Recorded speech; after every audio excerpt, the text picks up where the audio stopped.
James Joycen dublinilaisia Arabia. Koska North Richmond Street oli umpikuja, se oli hiljainen katu paitsi silloin, kun Christian Brothersin koulun pojat pääsivät koulusta. Umpikujan päässä oli kaksikerroksinen tyhjä talo, joka seisoi tontillaan loitolla naapuritaloista. Kadun muut talot tuijottivat toisiaan ruskein ilmettömin kasvoin, tietoisina säädyllisestä elämästä, jota niissä vietettiin. Talomme entinen vuokralainen, pappi, oli kuollut pihanpuoleisessa olohuoneessa. Ummehtunut seisova ilma leijaili kaikkialla huoneissa, ja keittiön perän romuhuone oli täynnä vanhoja pois heitettyjä lehtiä. Niiden joukosta löysin muutamia paperikantisia kirjoja, joiden sivut olivat käpristyneet ja kostuneet. Walter Scottin Apotin, Hurskaan ehtoollisvieraan ja Vidokin muistelmat. Pidin viimeksi mainittua parhaana, koska sen lehdet olivat kellastuneet. Villintyneessä puutarhassa talon takana kasvoi keskellä omenapuu ja muutamia rönsyleviä pensaita, joista yhden alta löysin edesmenneen vuokralaisen ruosteisen polkupyörän pumpun. Hyväntekeväisyys oli ollut lähellä papin sydäntä. Testamentissaan hän jätti kaikki rahansa laitoksille ja talonsa huonekalut sisarelleen. Talvisten lyhyiden päivien saavuttua hämärä lankesi ennen kuin olimme syöneet päivällistä loppuun. Kun tapasimme kadulla, talojen ilmeet olivat synkistyneet. Taivas yllämme oli väriltään jatkuvasti muuttuvaa violettia, ja katulamput nostivat himmeitä lyhtyjään sitä kohden. Kylmä ilma pisteli meitä ja leikimme siihen asti, että hohkasimme lämpöä. Huutomme kaikuivat hiljaisella kadulla. Leikkimme kulku vei meidät pimeille mutaisille kujille talojen taakse, jossa jouduimme kovakouraisen hökkelikansan hyökkäyksen kohteeksi, synkkien märkien puutarhojen takaporteille, joissa tuhkakasat lemahtivat, pimeille löyhkääville talleille, joissa kuski suki hevosta tai ravisteli musiikkia valjaiden soljista. Kun palasimme kadulle, keittiön ikkunoista tulviva valo lankesi etupihoille.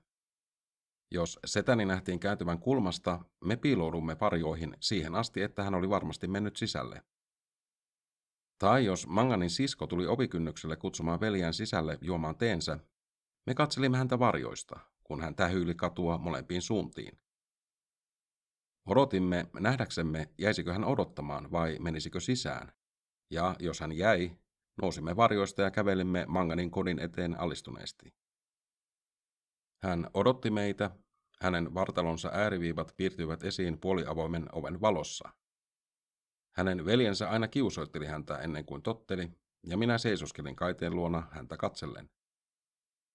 Hänen hameensa heilui aina hänen liikkuessaan, ja hänen pehmeä hiusnauhansa heilahteli puolelta toiselle. Joka aamu makasin kadunpuoleisen olohuoneen lattialla katsellen hänen ovelleen. Kaihdin oli vedetty alas tuumanpäähän alareunasta, jotta minua ei voitu nähdä. Kun hän tuli ulos kynnykselle, sydämeni hypähti. Juoksin eteiseen, nappasin kirjani ja seurasin häntä. Pidin hänen ruskean haamonsa aina näkyvissä. Kun tulimme lähelle kohtaa, jossa tiemme erkanivat, pistin vauhdiksi ja ohitin hänet. Tämä tapahtui aamusta toiseen. En ollut koskaan puhunut hänelle, lukuun ottamatta muutamia satunnaisia sanoja, ja silti pelkkä hänen nimensä sai hullantuneen vereni liikkeelle. Hänen kuvansa seurasi mielessäni jopa mitä epäromanttisimpiin paikkoihin. Lauantai-iltaisin, kun tätini meni ostoksille, joudun kantamaan joitakin paketteja. Kävelimme vilkkailla kaduilla, joissa humalaiset miehet ja tinkaavat naiset tönivät meitä, ja joissa joudumme keskelle työmiesten kiroilua, puotipoikien kimeitä litanioita heidän seisoissaan tynnyrien päällä, nenänsä honottavia katulaulajia, jotka lauloivat O'Donovan Rosasta tai palladia synnymaamme vaikeista ajoista. Kaikki nämä äänet yhdistyvät minussa yhdeksi elämän tunteeksi. Kuvittelin kantavani ehtoollismaljaa turvallisesti vihollistungoksen läpi. Hänen nimensä nousi huulilleni hetkittäin oudoissa rukouksissa ja ylistyksissä, joita en itsekään ymmärtänyt. Silmäni olivat usein täynnä kyyneleitä. En osannut kertoa miksi. ja ajoittain sydämeni tuntui lyövän itsensä ulos rinnastani. En ajatellut tulevaisuutta. En tiennyt, puhuisinko koskaan hänelle vai en. Tai jos puhuisin hänelle, miten voisin kertoa hänelle sekavista ihailun tunteistani. Mutta kehoni oli kuin harppu, ja hänen sanansa ja eleensä olivat kuin sormet, jotka soittivat sen lankoja. Yhtenä iltana menin pihanpuoleiseen olohuoneeseen, jossa pappi oli kuollut. Oli synkkä sateinen ilta ja talo oli äänetön.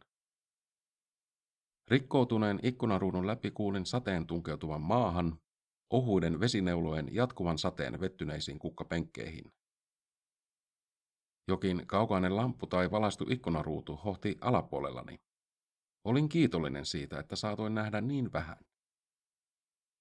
Kaikki aistini näyttivät haluavan hunnuta itsensä, ja tuntiessani, että olin pääsemässä niiltä karkuun, painoin käteni yhteen, kunnes ne vapisivat. Ja mumisin, oi rakastettu, monta kertaa. Lopulta hän puhui minulle. Kun hän osoitti ensimmäiset sanansa minulle, olin niin sekaisin, etten tiennyt mitä vastata. Hän kysyi minulta, olinko menossa Arabiaan. En muista, vastasinko kyllä vai en. Siitä tulisi suuremmoinen basaari, hän sanoi. Hän haluaisi mennä sinne kovasti. No mikset sitten mene sinne, kysyin. Puhuessaan hän pyöritteli hopeista rannekorua ranteensa ympärillä. Hän ei voinut mennä, hän sanoi, koska hänen luostarissaan olisi sillä viikolla retriitti. Hänen veljensä ja 2 muuta poikaa tappelivat lakeistaan ja olin yksin kaiteen luona. Hän piteli kiinni kaiteen piikistä, taivuttaen päätään puoleeni. Vastapäisen katulampun valo lankesi hänen niskansa kaarelle, valaisi niskalle laskeutuvat hiukset ja laskeutuu kaiteella lepäävän käden päälle.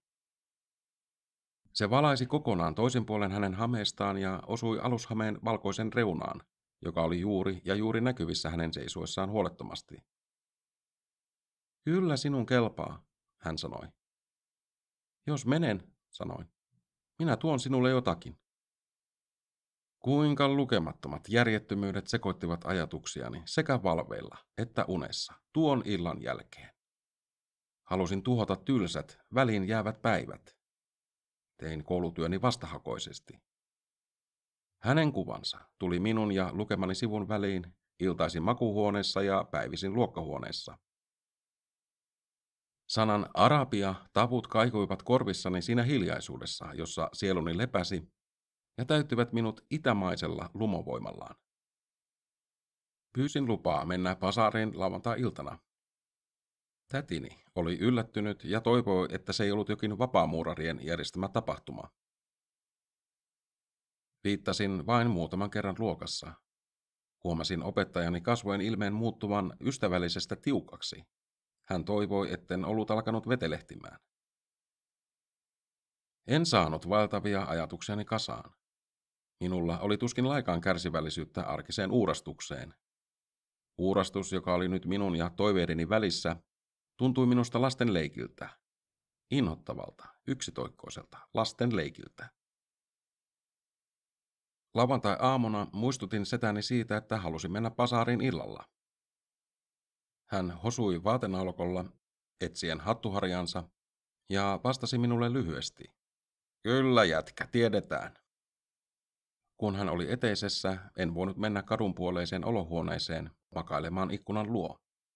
Lähdin kotoa huonolla tuulella ja kävelin hitaasti kohti koulua. Ilma oli armottoman raaka, ja jo nyt synätäni raastoi epäilys. Kun tulin kotiin päivälliselle, setäni ei ollut vielä kotona. Oli vielä liian aikaista.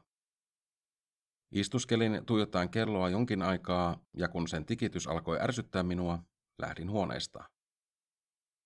Nousin portaat ja saavuin yläkertaan. Korkeat, kylmät, pimeät huoneet vapauttivat minut, ja kuljin huoneesta toiseen lauleskellen. Kadunpuoleisesta ikkunasta näin kavereideni leikkivän alhaalla kadulla.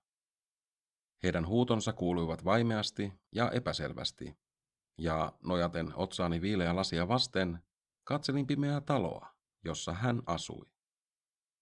Seisoskelin siinä ehkä tunnin, enkä nähnyt muuta kuin ruskea-asuisen hahmon, jonka mielikuvitukseni oli luonut, ja jonka niskan kaarta, kaitella olevaa kättä ja hameen alareunusta katulamppu kosketti hellästi.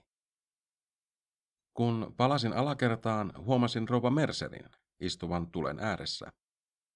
Hän oli vanha, puhelias nainen, pantinlainajan leski, joka keräsi käytettyjä postimerkkejä johonkin hurskaaseen tarkoitukseen. Jouduin kestämään teepöydän ääressä kerrotut juorut. Ateria piteni yli tunnilla, ja setäni ei ollut tullut vieläkään. Rouva Mercer teki lähtöä. Hän oli pahoillaan, ettei voinut enää odottaa, mutta kello oli jo yli 8 ja hän ei haluaisi olla myöhään ulkona, koska yöilma ei ollut hänelle hyväksi. Kun hän oli lähtenyt, aloin kuljeskella edestakaisin huoneessa, puristellen nyrkkejäni. Tätini sanoi, pelkään, että joudut jättämään basaarin pois laskuista tänä herran iltana. 9 kuulin setäni kääntävän avainta ovessa. Kuulin hänen puhuvan itsekseen ja vaatenaulakon heilahtavan päällystakin painosta. Osasin tulkita näitä merkkejä. Kun hän oli puolivälissä päivällistään, pyysin häntä antamaan minulle rahat basaaria varten. Hän oli unohtanut. Ihmiset ovat jo sängyissään koisimassa tähän aikaan, hän sanoi. En hymyillyt. Tätini puhui hänelle pontevasti. Etkö voi antaa hänelle rahaa ja antaa hänen mennä? Olet jo odotuttanut häntä tarpeeksi myöhään. Setäni kertoi olevansa hyvin pahoillaan siitä, että oli unohtanut. Hän sanoi uskovansa, että pitäähän ihmisellä olla iloa elämässä, niin kuin sanottiin. Hän kysyi minulta uudestaan, minne olin menossa, ja kun olin kertonut hänelle toisen kerran, hän kysyi, tunsinko runon, Arabin jäähyväiset ratsulleen. Lähtiessäni keittiöstä hän oli aloittamaisillaan lausua runon alkusäkeitä tädilleni. Puristin tiukasti Florinin kolikkoa kädessäni, kun harpoin Buckingham Streetia pitkin kohti juna-asemaa. Kaduilla kohtaamani ostoksilta palaajien tungos ja räikeät kaasuvalot muistuttivat minulle matkani tarkoituksesta. Otin paikan 3. luokan vaunusta junassa, joka oli tyhjillään. Sietämättömän odottelun jälkeen juna lähti hitaasti liikkeelle. Se ryömi eteenpäin ränsistyneiden talojen välistä ja ylitti kimaltelevan joen. Westland Rown asemalla joukko ihmisiä yritti vaunuovista sisään, mutta vahtimestarit työnsivät heidät takaisin sanoen, että se oli erikoisjuna basaariin. Jäin yksikseni tyhjään junavaunuun. Muutaman hetken päästä juna seisahtui kyhätyn näköiselle puiselle asemalaiturille. Suoriuduin ulos kadulle ja huomasin valaistusta kellotaulusta, että oli 9:10. Edessäni oli suuri rakennus, jossa komeili tuo taianomainen nimi. En löytänyt 6 pennin sisäänkäyntiä mistään ja pelätessäni, että basaari suljettaisiin, astuin nopeasti sisään kääntöportista antaen shillingin väsyneen näköiselle miehelle. Huomasin olevani isossa hallissa, jota kiersi puolivälin korkeudella parvi. Lähes kaikki kojut olivat kiinni ja yli puoli hallia oli pimeänä. Tunnistin hiljaisuuden samaksi, joka vallitsi kirkossa jumalanpalveluksen jälkeen. Kävelin arastellen basaarin keskelle. Muutamat ihmiset olivat kokoontuneet vielä avoinna olevien kojujen luokse. 2 miestä laski tarjottomille rahoja verhon edessä, jonka yläpuolelle oli kirjoitettu värillisin lampuin sanat Café Chantant. Kuuntelin kolikoiden putoilemista. Muistaessani juuri, miksi olin tullut, menin yhdelle kojusta ja tutkin posliinimaljakoita ja kukallisia teeastioita. Kojun oviaukolla nuori nainen jutteli ja nauroi 2 nuorukaisen seurassa. Laitoin merkille heidän brittiaksenttinsa ja kuuntelin heidän keskusteluaan puolella korvalla. No en ole koskaan sanonut mitään sellaista. No, mutta sanoit. No en ole. Eikö sanonutkin? Joo, kuuli kun hän sanoi. Nyt kyllä, narraatte. Huomatessaan minut, nuori nainen tuli luokseni ja kysyi, halusinko ostaa jotakin. Hänen äänensävynsä ei ollut rohkaiseva. Hän näytti puhutelleen minua vain velvollisuudesta. Katselin nöyrästi suuria ruukkuja, jotka seisoivat kuin itämaiset vartijat molemmin puolin kojun pimeää sisäänkäyntiä, ja mutisin, ei kiitos. Nuori nainen muutti yhden malekon paikkaa ja palasi kahden nuoren miehen luokse. He jatkoivat puhettaan samasta aiheesta. Kerran pari nuori nainen vilkaisi minua olkansa yli. Vaikka tiesin sen olevan turhaa, viivyin vähän aikaa hänen kojullaan, jotta kiinnostukseni hänen astioihinsa näyttäisi aidommalta. Sitten käännyin pois hitaasti ja kävelin keskelle pasaaria. Annoin 2 peninkolikkoa pudota taskussani vasten puolta shillinkiä. Kuulin jonkun huutavan parven toisessa päässä, että valot sammutetaan. Hallin yläosa oli nyt täysin pimeä. Tuijottaessani ylös pimeyteen näin itseni olentona, jota oli ajanut ja pitänyt pilkkanaan turhuuden tavoittelu. Ja silmäni paloivat tuskasta ja vihasta.